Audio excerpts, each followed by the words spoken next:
Capitalism versus socialism. We can sum up each economic system in one line. Capitalism is based on human greed. Socialism is based on human need, right? No. Wrong. So wrong. It's exactly backwards. And I'll prove it to you. Been on Amazon lately? Each of the thousands of products Amazon offers represents the work of people who believe they have something you want or need. If they're right, they prosper. If they're wrong, they don't. That's how the free market works. It encourages people to improve their lives by satisfying the needs of others. No one starts a business making a thing or providing a service for themselves. They start a business to make things or provide services for others. Now, I speak from personal experience. When I was the CEO of the company that owns Carl's Jr. and Hardee's restaurant chains, we spent millions of dollars every year trying to determine what customers wanted. If our customers didn't like something, we changed it, and fast. Because if we didn't, our competitors would, pun intended, eat us for lunch. The consumer, that's you, has the ultimate power. In effect, you vote with every dollar you spend. In a socialist economy, the government has the ultimate power.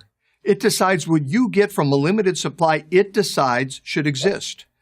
Instead of millions of people making millions of decisions about what they want, a few people, government elites, decide what people should have and how much they should pay for it.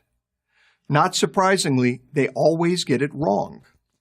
Have you ever noticed that late-stage socialist failures always run out of essential items like toilet paper?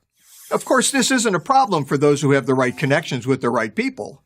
Those chosen few get whatever they want. But everyone else is out of luck. Venezuela, once the richest country in South America, is the most recent example of socialism driving a prosperous country into an economic ditch. Now, maybe you think it's an unfair example. I'm not sure why, but okay. We'll ignore the fact that leftist activists celebrated it as a great socialist success right up until it wasn't. But what about Western European countries? Don't they have socialist economies? People seem pretty happy there. Why can't we have what they have? Free healthcare, free college, stronger unions. Good question, and the answer may surprise you. There are no socialist countries in Western Europe. Most are just as capitalist as the United States. The only difference, and it's a big one, is that they offer more government benefits than the U.S. does. We can argue about the cost of these benefits and the point at which they reduce individual initiative, thus doing more harm than good. Scandinavians have been debating those questions for years.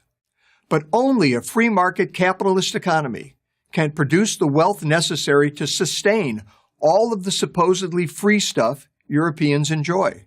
To get the free stuff, after all, you have to create enough wealth to generate enough tax revenue to pay for everything the government gives away. Without capitalism, you're Venezuela. In a 2015 speech at Harvard, Denmark's prime minister took great pains to make this point. I know that some people in the U.S. associate the Nordic model with socialism. Therefore, I would like to make one thing clear. Denmark is far from a socialist planned economy. Denmark is a market economy. So when you point to Denmark as a paragon of socialism, you're really singing the praises of capitalism.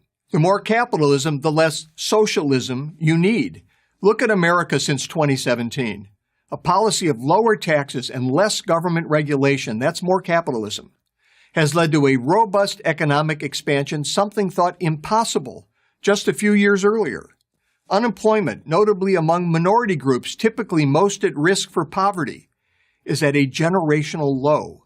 Economic expansion gets people off welfare and into work. That's less socialism. None of this requires a degree in economics. Common sense is all you need.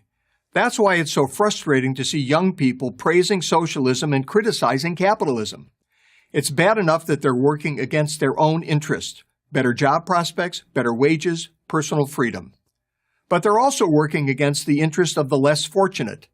Capitalism leads to economic democracy. Socialism leads to the economic dictatorship of the elite. Always and everywhere. So beware what you ask for. You just might get it. I'm Andy Puzder, the author of The Capitalist Comeback for Prager University.